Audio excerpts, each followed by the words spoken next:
दोस्तों नमस्कार।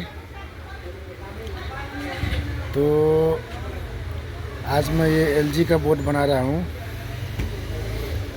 तो ये शॉर्टिंग प्रॉब्लम में आया हुआ है। तो इसके फॉल्ट फाइंडिंग के बारे में थोड़ा बता देता हूँ। तो शॉर्ट कहाँ से होता है,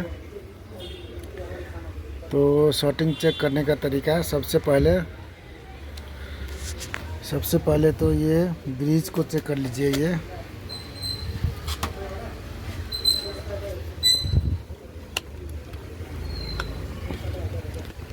सबसे पहले तो ये यहाँ पर 4 पिन का ब्रिज रेक्टिफायर लगा हुआ है। तो ये ब्रिज डायोड को चेक कर लीजिए फर्स्ट में, क्योंकि यही दोनों बीच के पिन पर इनपुट लाइन आता है, एक रिले के इस पॉइंट से एक इस पॉइंट से।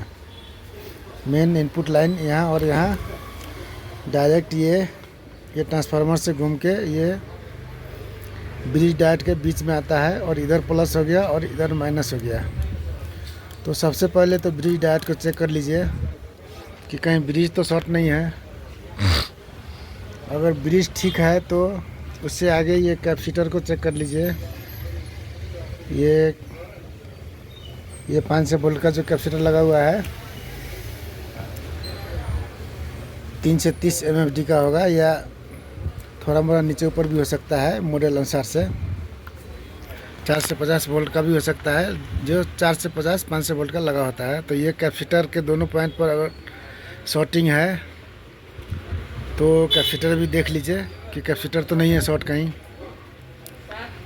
फिर भी शॉर्ट नहीं छूटा तो ये पावर आईसी है। यहाँ पर ये पावर आईसी लगा हुआ है। ये 8 पिन का ये पावर आईसी लगा हुआ है। कभी कभी ये भी शॉर्ट होने से शॉर्टिंग दिखाता रहता है।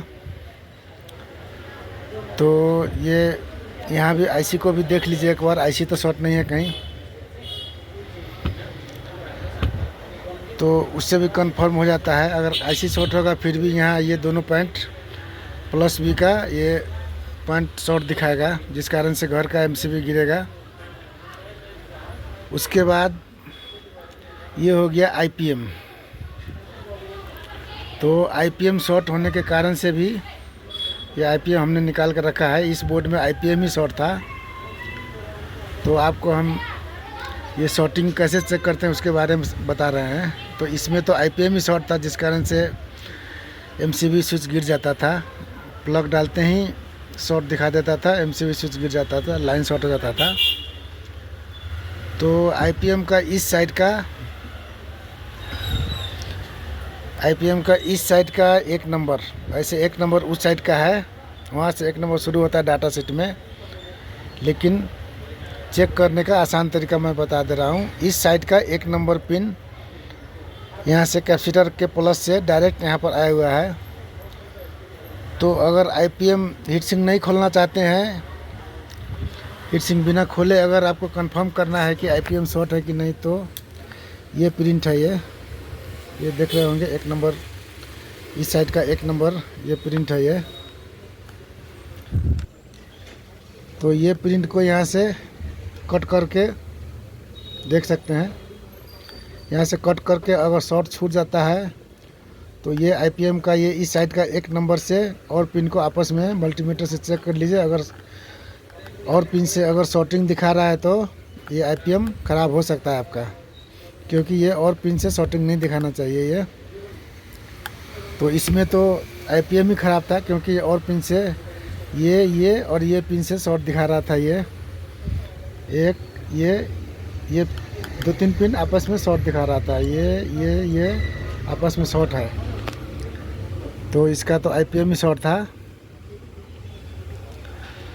तो आईपीएम फॉल्ट फाइंडिंग हो चुका है। तो नया आईपीएम भी लेके आए हैं, उसको डाल के बोर्ड बना के एक बार ऑन करके दिखाएंगे आपको।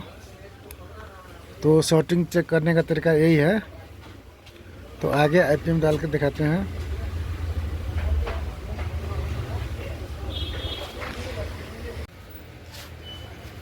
तो ये यहाँ सफ़ा कर चुके हैं, अब आईपीएम डालेंगे इसमें। ये पिन सफ़ा कर चुके हैं इसका। इसका जो होल है ये सब।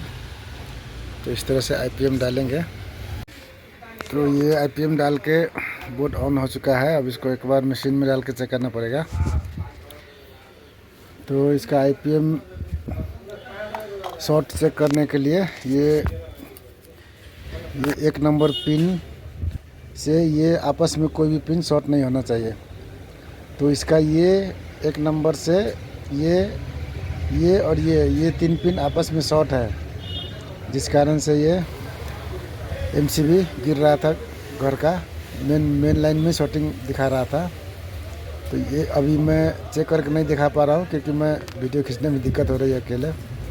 तो ये और ये 3 पिन आपस में शॉर्ट है ये। तो इस तरह से आप भी चेक कर सकते हैं कि IPM शॉर्ट है कि नहीं। ये किसी भी 1 नंबर से और पिन में शॉर्ट नहीं होना चाहिए था। तो अब ये ऑन हो चुका है, ये दूसरा IPM डाल के। तो धन्यवाद दोस्तों। वीडियो अच्छा लगे तो लाइक सब्सक्राइब भी करें।